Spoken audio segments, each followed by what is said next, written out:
October 18th, 1987. Rochester, New Hampshire. 34-year-old Alene Lulu Courchesne is found strangled to death next to a turnpike outside of town. Even though Lulu was engaged to someone else, she had gone out on a date the previous night with a man named Rick McCue. Even though there is very little evidence against him, Rick is eventually charged with Lulu's murder and found guilty at trial.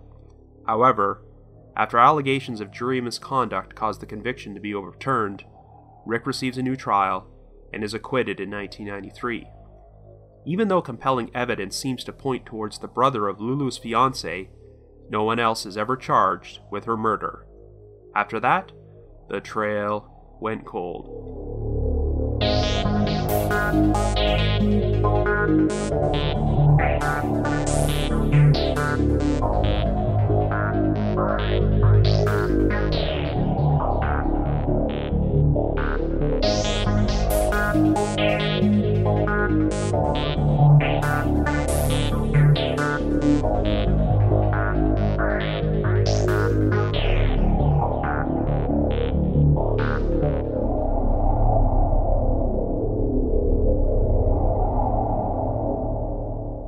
Hello everyone, and welcome to the latest episode of The Trail Went Cold. I'm your host Robin Warder, and today we'll be examining a crime which possibly led to a wrongful conviction, the 1987 murder of Alene Lulu Courchesne. This is a case which was featured as a final appeal segment on Unsolved Mysteries in 1993. As you might know, the final appeal segments examined cases which were technically solved and ended in a conviction, but there was some doubt about whether the right person was in prison for the crime. In this particular case, a man named Rick McCue had received a life sentence for Lulu's murder, but even though he had gone out on a date with the victim shortly before she was killed, there was very little evidence to prove he actually did it. I've covered a couple of Unsolved Mysteries final appeal stories on this podcast, including Tommy Ziegler and John Branyan. In some of these cases, the appellants were eventually proven innocent and exonerated of the crime, while in others, it seemed apparent that the appellant was actually guilty all along and right where they belonged. In this particular case, Rick McCue did have his conviction overturned and was acquitted at his retrial, but technically he was not completely exonerated since there was no definitive evidence to prove he didn't do it, and no one else was ever charged with Lulu Courchesne's murder. There's also a surprising postscript to this story involving McCue, which may cause you to look at this case in a different light, but we'll get into that later. Unfortunately, this is another one of those dreaded Unsolved Mystery segments which is not available for viewing on Amazon Prime, which made me extra motivated to do an episode about it. Anyway, before we get started, just a quick reminder that The Trail Went Cold is a weekly podcast which is currently available for download on several platforms, including iTunes, Stitcher, and Google Play Music. So if you like this podcast, be sure to subscribe to it, and please leave us a rating or review on any of those sites to help spread the word. The Trail Went Cold is finally available on Patreon, so if you would like to support the show, please visit our Patreon page at patreon.com/thetrailwentcold, and for as little as $1 a month, you can garner access to exclusive rewards from our podcast, which may include stickers and thank you cards from yours truly, early access to episodes, and bonus content. I will be providing thank yous and shoutouts to our most recent patrons near the end of this episode. So with all that out of the way, let us now start off examining the murder of Lulu Courchesne.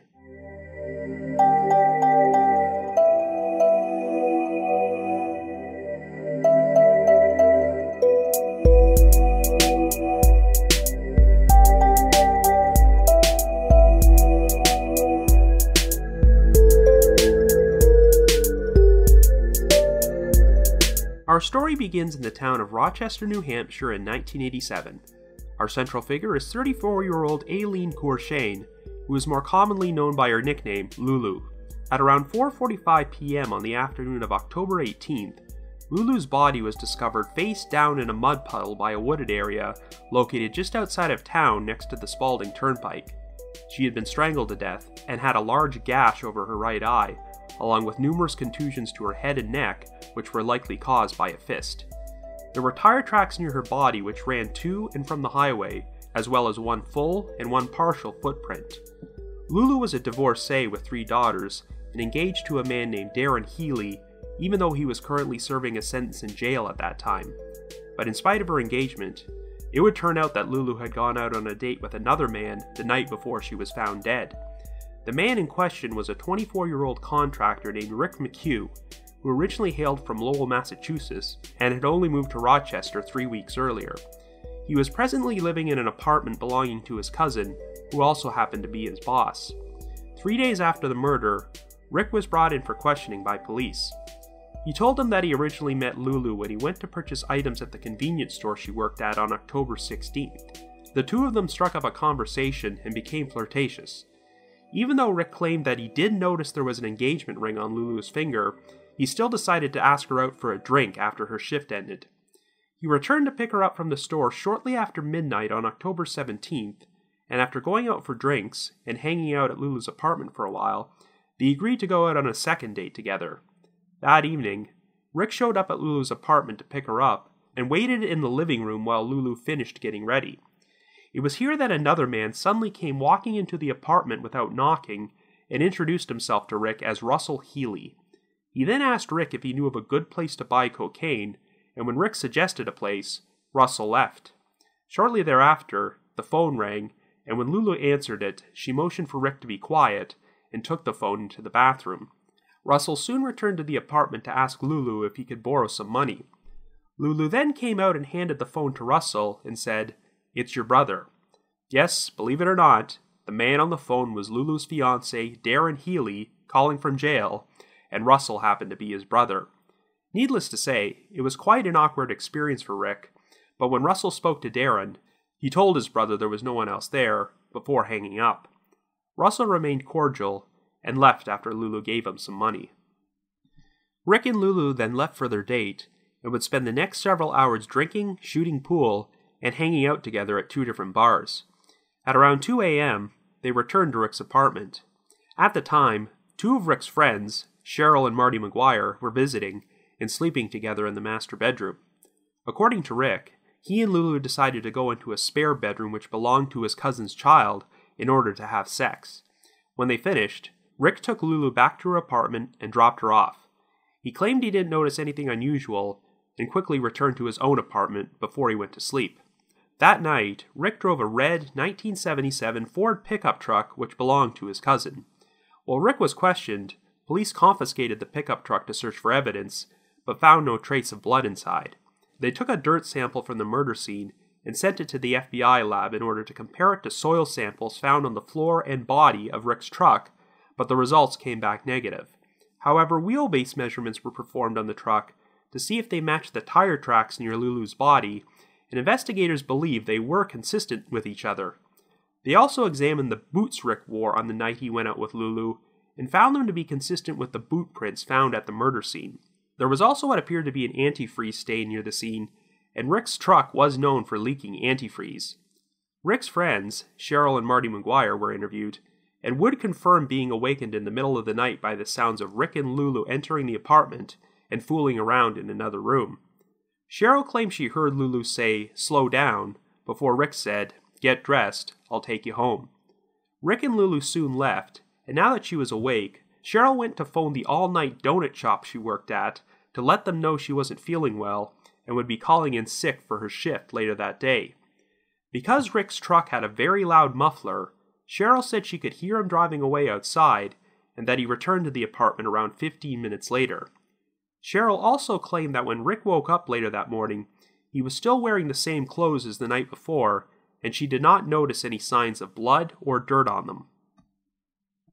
Lori Clark, a neighbor at Lulu's apartment building, would also back up Rick's story about dropping her off.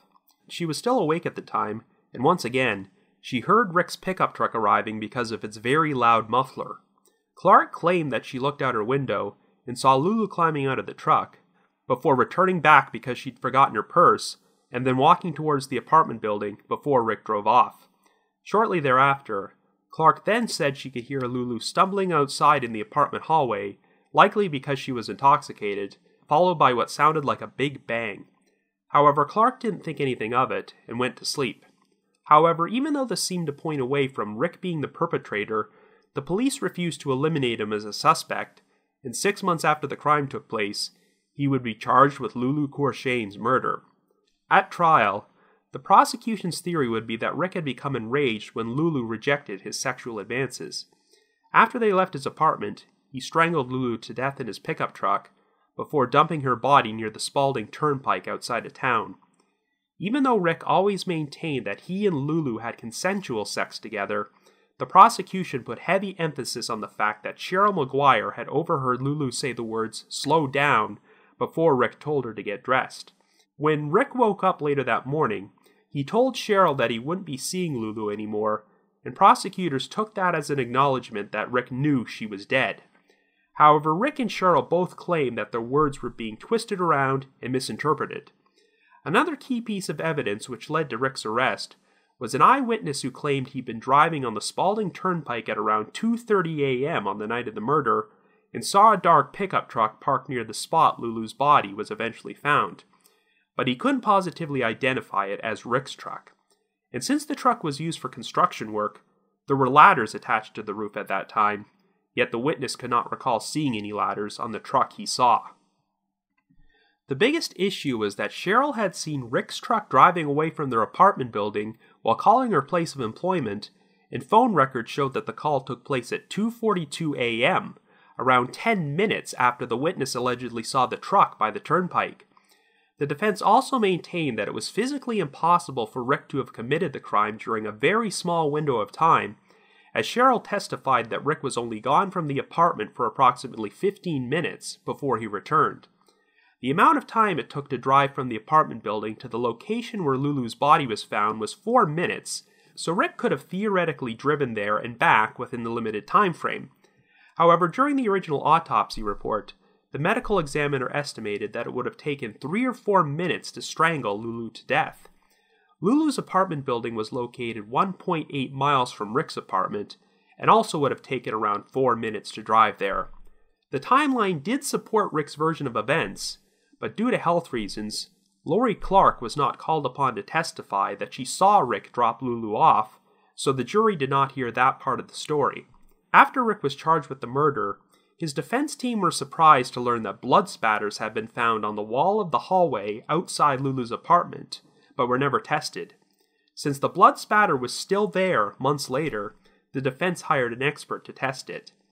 While it could not be conclusively determined to belong to Lulu, it was determined to be human blood, which seemed to lend credence to the possibility that Lulu was attacked in the hallway after Rick dropped her off. If that wasn't enough, later that day, before Lulu's body was found, her 10-year-old daughter, Christine, discovered traces of blood in their shower stall and on the seat of a bicycle belonging to her mother in the hallway. However, since police did not search the apartment until 5 days later, they did not find any blood at that time. But shortly after Lulu's funeral, her oldest daughter would find a bloody towel inside a kitchen closet. While Russell Healy was called upon to testify at the trial, and he would provide an explanation for this bloody towel. According to Russell, Lulu had been shaving her legs in the bathroom prior to her date with Rick and cut herself, so he would provide her with a towel to clean it up. This would explain why Christine saw traces of blood in the shower the following morning. Rick denied this incident ever occurred, and no marks, bruises, or scrapes were found on either of Lulu's legs to suggest she had cut herself. It seemed like the prosecution's primary evidence would be the wheelbase measurements of Rick's truck, which supposedly matched the tire tracks found at the murder scene.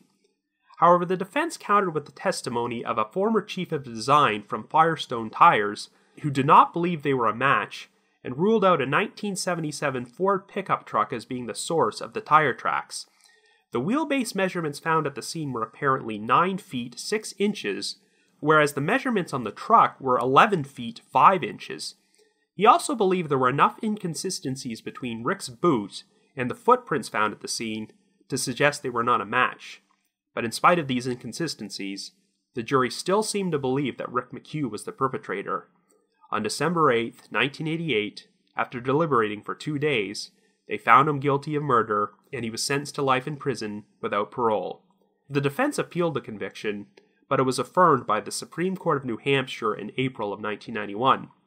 However, it wasn't long before they filed a new appeal after a witness named Elizabeth Grant came forward with some startling information.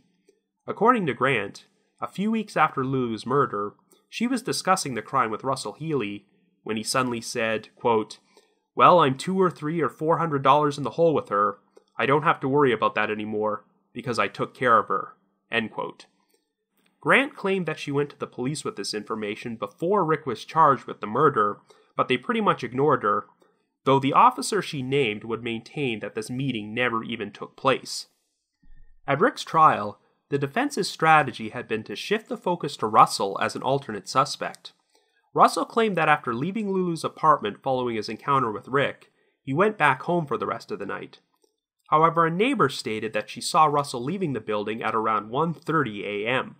Furthermore, Lulu's daughter Christine recalled hearing the sound of a man banging on the apartment door and asking for her mother at around midnight.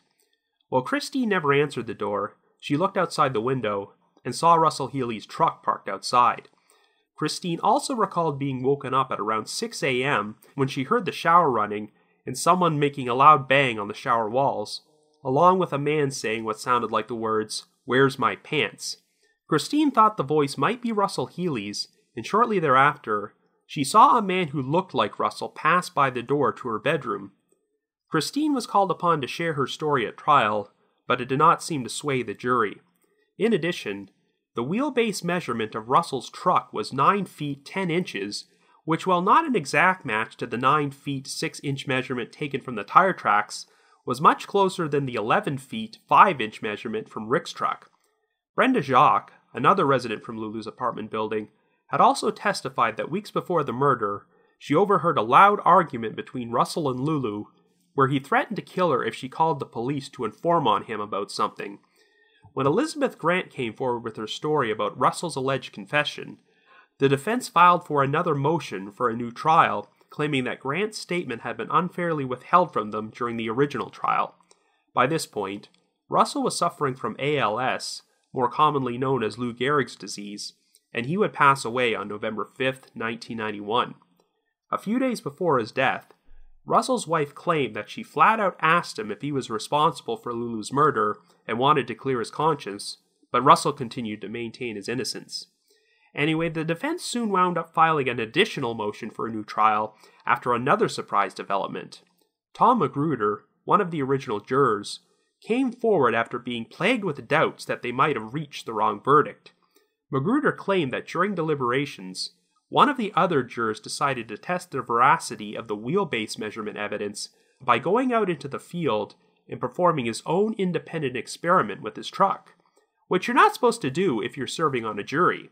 Jurors are always specifically instructed to reach their verdict based only on the evidence and information presented to them in the courtroom during the trial. Performing research or independent field tests on your own time, and then using these results to influence the jury, is not allowed and qualifies as juror misconduct. Because of Magruder's story, Rick McCue's conviction was overturned in July of 1992 on the grounds of juror misconduct, and he was awarded a new trial. The case aired on Unsolved Mysteries as a final appeal segment on January 6, 1993, just 2 weeks before the retrial was scheduled to start. The defense hoped that Elizabeth Grant would be allowed to testify and share her story about Russell Healy's alleged confession, but the court ruled that her statements were hearsay and would be inadmissible at trial. Regardless, the prosecution would not have a very strong case against McCue. After a 5-week trial, the jury delivered a not guilty verdict, and McCue was set free after serving 4 years in prison. But unfortunately, there's a disturbing postscript to this story. In 2002, McCue would go to court after orchestrating a home improvement scam. Even worse, the victim was a 72-year-old quadriplegic woman who had paid McCue her life savings to perform work on her home, which included installing a new wheelchair ramp. McCue had started work on the project and demolished half the house, but then just abandoned the whole thing and used most of the money to fund other projects. He agreed to a plea agreement in which he pleaded guilty to 5 counts of larceny and 4 counts of prohibited acts by a contractor in exchange for 4 years probation and paying the victim restitution of $43,000. Well, McCue failed to make even one payment and violated his probation, so he wound up being slapped with a 4.5 to 5 year prison sentence. But it gets even worse. 2 years earlier, McCue was performing home improvement work for another wheelchair-bound woman with muscular dystrophy, only this time she accused him of raping and assaulting her and threatening to kill her, her husband, and her dog if she talked. The case went to trial in 2004, and McCue was convicted on charges of assault and making threats, though the jury deadlocked on the rape charge. This added an additional 2.5 years to McCue's prison sentence, but to avoid going to trial again, he eventually agreed to plead guilty to the rape charge in exchange for 2 years probation and registering as a sex offender. But in spite of these shocking developments, no new evidence has ever surfaced to implicate McCue in Lulu Courchesne's murder, and no one else has ever been charged with the crime. So I guess you could say, the trail went cold.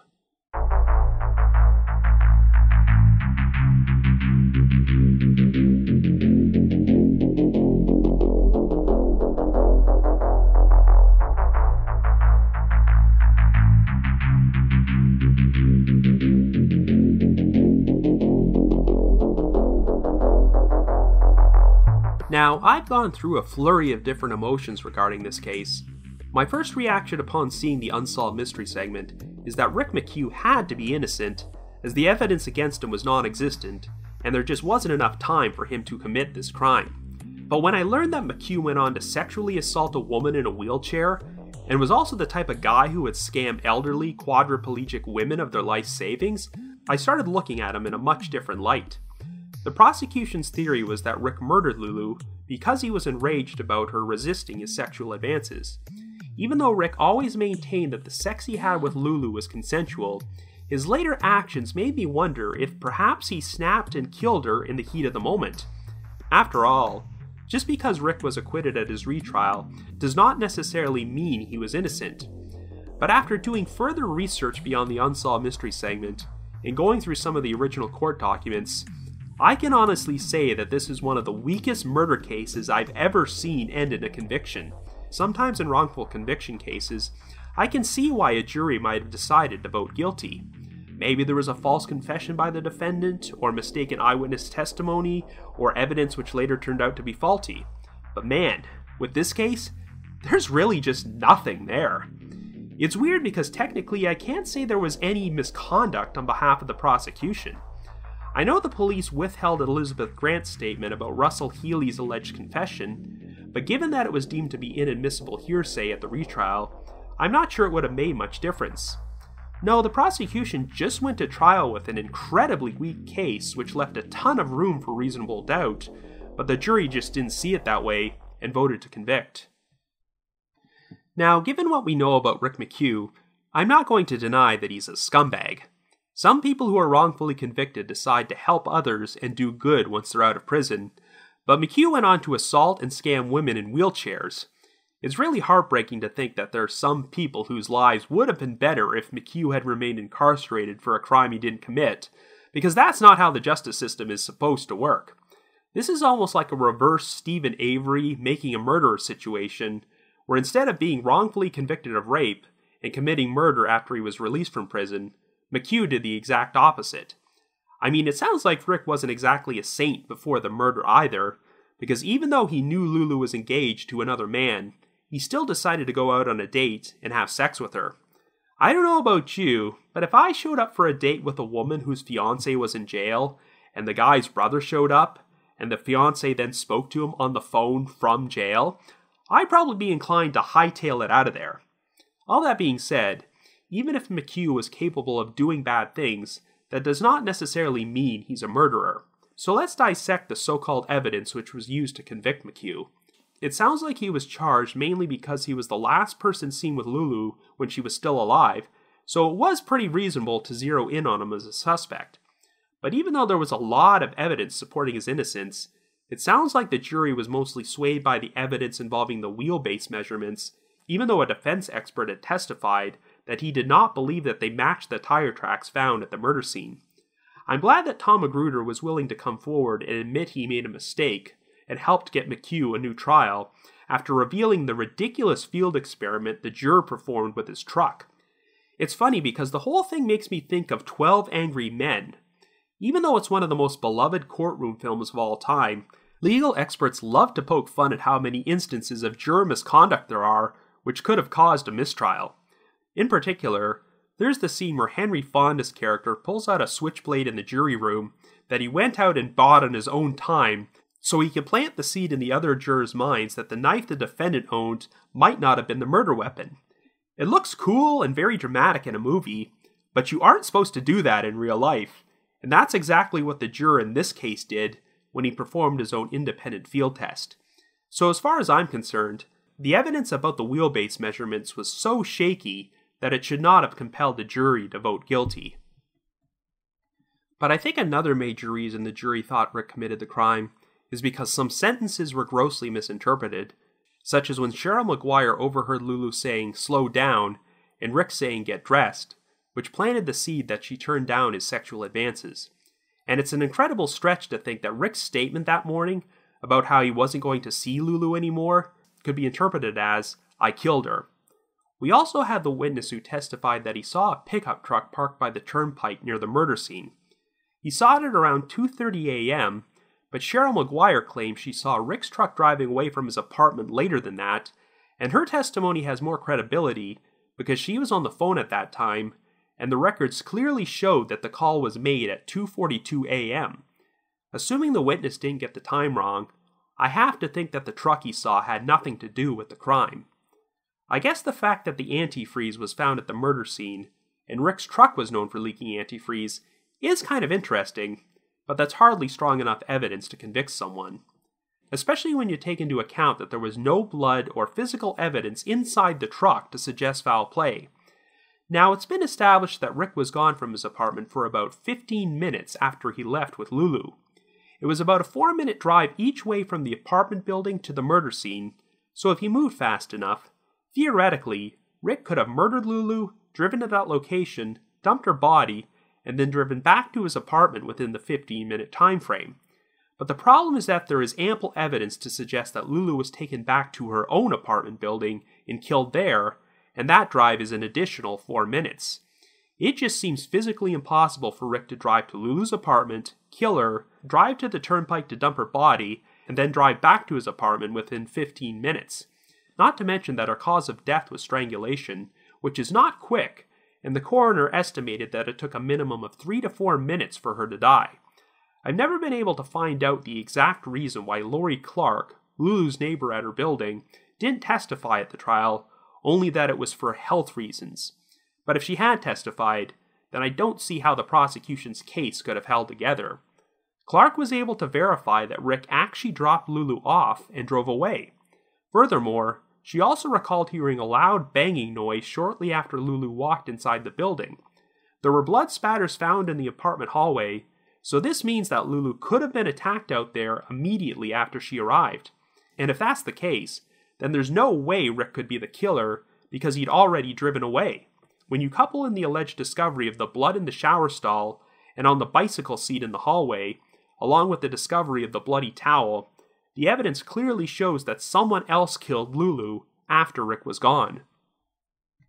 So yeah, I think it's safe to say that in spite of his other legal issues following his release, Rick McCue was completely innocent of this crime, and that the real killer got away with it. Now, the Unsolved Mystery segment focused heavily on the theory that Russell Healy was the real perpetrator, but I was surprised to find out that there were a few other potential suspects who never got mentioned on the show. One person of interest was a guy named Barry Lazzaro. Shortly after police arrived at Lulu's murder scene, a Ford Bronco suddenly emerged from a dirt path in the woods and stopped about 6 feet from the body.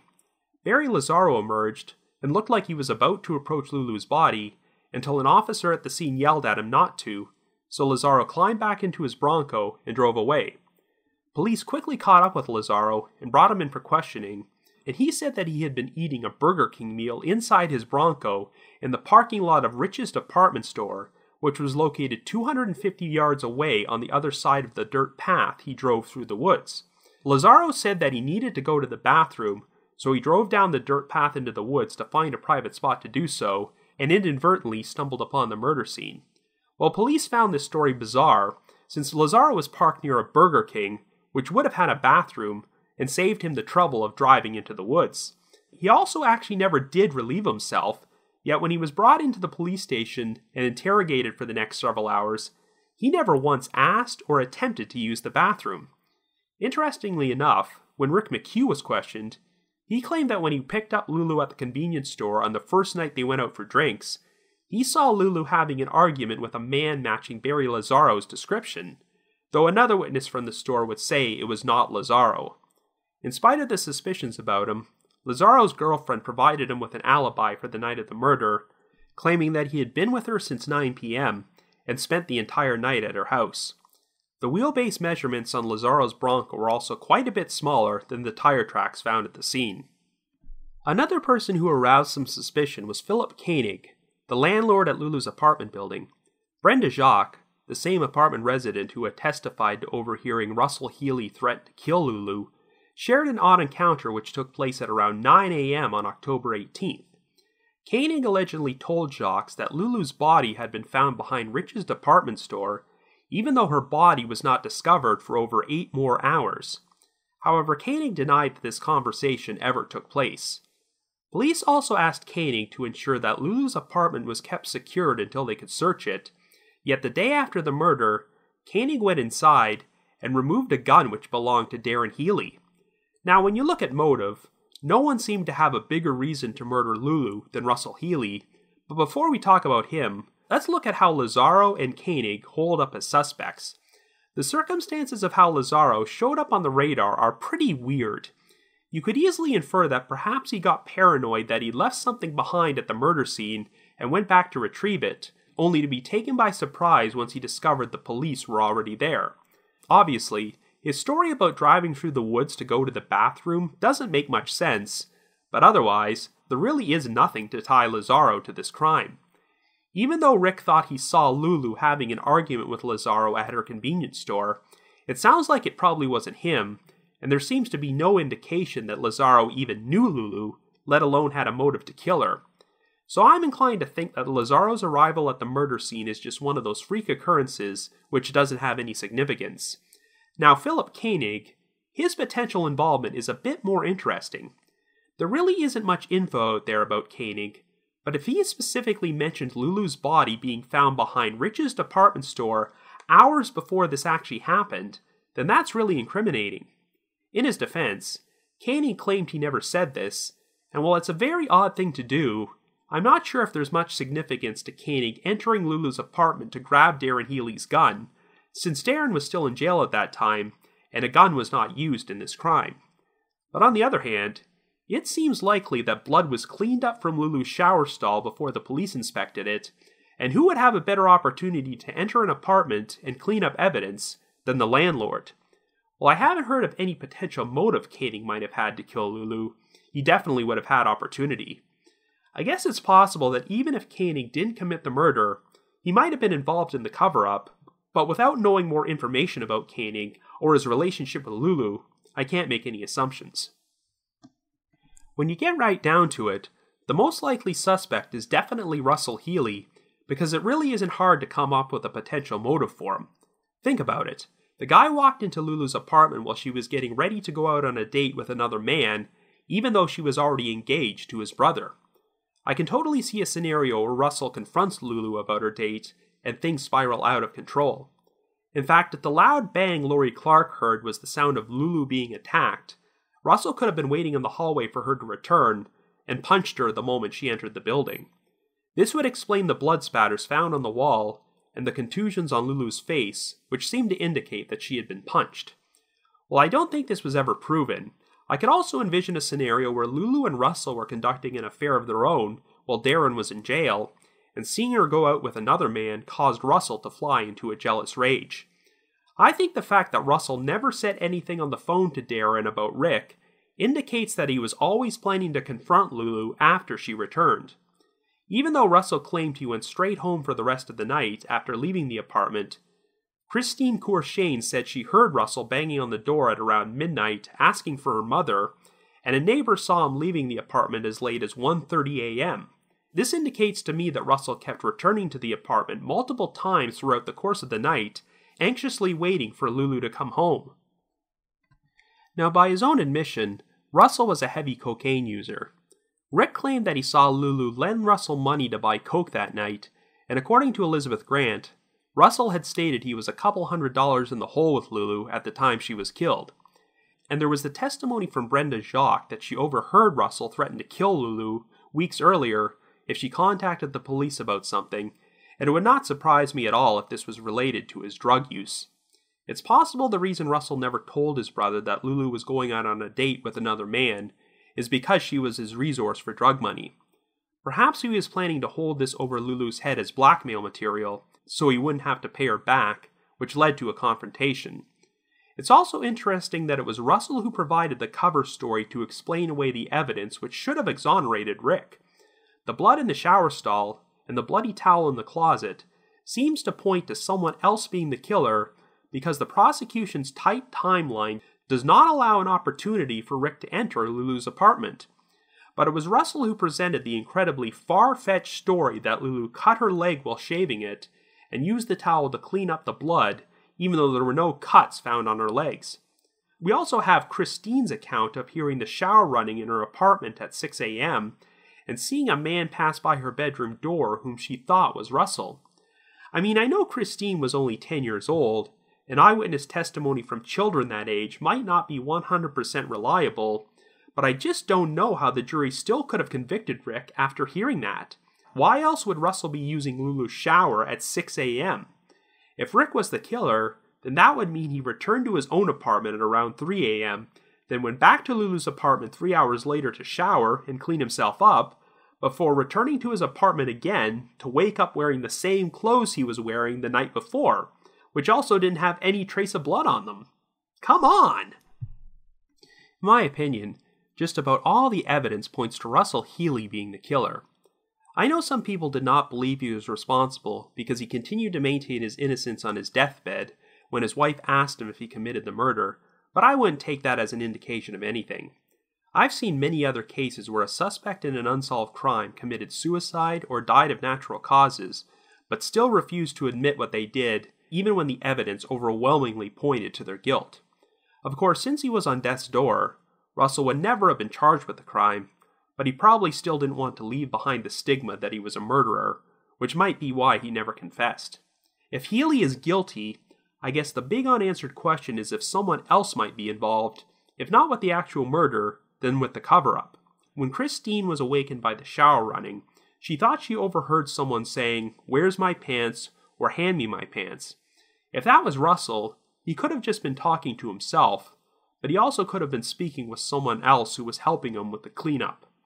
Another person of interest is a friend named William Pelly, who hung out with Healy on October 17th, though they couldn't keep their story straight about their whereabouts and gave several conflicting statements. A witness who saw Healy leaving Lulu's apartment building after his encounter with Rick claimed that Pelly was waiting for him inside his truck. Pelly would later bump into Rick and Lulu and hang out with them while they were out at the bar later that night, but Pelly did not have a rock-solid alibi for the time period when Lulu was killed. So maybe Healy enlisted Pelly's help with covering up the crime. Or, given the suspicious statement made by the landlord, Philip Koenig, and the fact that he would have had access to Lulu's apartment, maybe Healy enlisted his help to clean things up, though I'm not sure what motive Koenig would have had to cover up a murder. Regardless, Russell Healy succumbed to ALS, so if he was the real killer, and the only person who was involved, then there's really nothing else that can be done, which means that Lulu's murder will never be completely solved. Overall, while Rick McCue has done some despicable things since his release from prison, it's hard not to sympathize with how badly he was railroaded in this case. These type of wrongful conviction cases are pretty frightening, as they could happen to anyone. All McCue did was go out on a date with a woman who was murdered shortly thereafter, and while it's totally understandable that the police would investigate him, it seems like they developed a serious case of tunnel vision. If Elizabeth Grant's story is true about going to the police to inform them about Russell Healy's alleged confession, then I have no idea why they did not swing the investigation towards him, because the evidence clearly showed that McCue couldn't have done this. This case just goes to show how easy it is for an innocent person to be railroaded and convicted of a crime they didn't commit. I'm sure most defendants would be optimistic that a jury wouldn't vote to send them to prison for the rest of their life on such weak evidence, but it happened here. It's terrifying to think that even if you have a very strong defense in your favor, it might not matter if you happen to have the wrong jury. But the worst outcome of all this is that a woman with 3 children was brutally murdered, and because investigators set their sights on the wrong person, her real killer escaped justice. Like I said earlier, if Russell Healy was the sole perpetrator, then this case is essentially closed for good, since he is now deceased. However, regardless of whether or not Healy did it, it would be nice if some hard evidence surfaced which conclusively proved who committed this crime. So if you happen to have any information about the murder of Alene Lulu Courchesne, which might help bring full closure to this case, please contact the appropriate authorities. But if you just have your own thoughts about what happened, feel free to leave me a comment or send me an email at robin.warder@icloud.com. That's robin.warder@icloud.com. Once again, The Trail Went Cold has just been launched on Patreon, so if you have a moment, please visit patreon.com/thetrailwentcold to learn how you can support our podcast and become eligible for some pretty neat rewards. As an example, we just released our very first exclusive bonus episode for our donors in tiers 2 and 3, which chronicles the amazing life of the one and only Robert Stack. So to learn more information, feel free to visit our Patreon page. I'd also like to take this opportunity to provide shoutouts to 20 more of our listeners who have signed up with us on Patreon. As you probably know, I've been thanking our patrons in increments of 20, and now I'm finally all caught up. If you're a patron, and I happen to have missed mentioning your name on our previous episodes, please let me know, and I will make sure you get a proper shoutout. Anyway, a big thanks to Lainey from the True Crime Fan Club, Jennifer P., Emma M., Mary Z., Jennifer C., Joe S., Joe K., Andrea M., Fiona C., Alicia K., Gary D., Martin M., Bradley B., Mary F., Kelly F., Molly S., Dana S., Zoe K., Stormy C., Mickey House, and Adam S. Thank you so much for your generosity. I also just wanted to give another shout out to my supporters at the Unsolved Mysteries message board at the Sitcoms Online forum and the Unresolved Mysteries subreddit.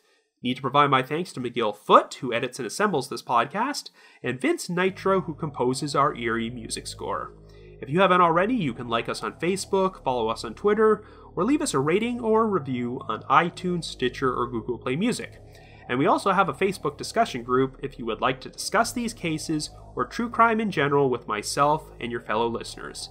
So have yourself a good week, and join me next Wednesday for a brand new episode of The Trail Went Cold.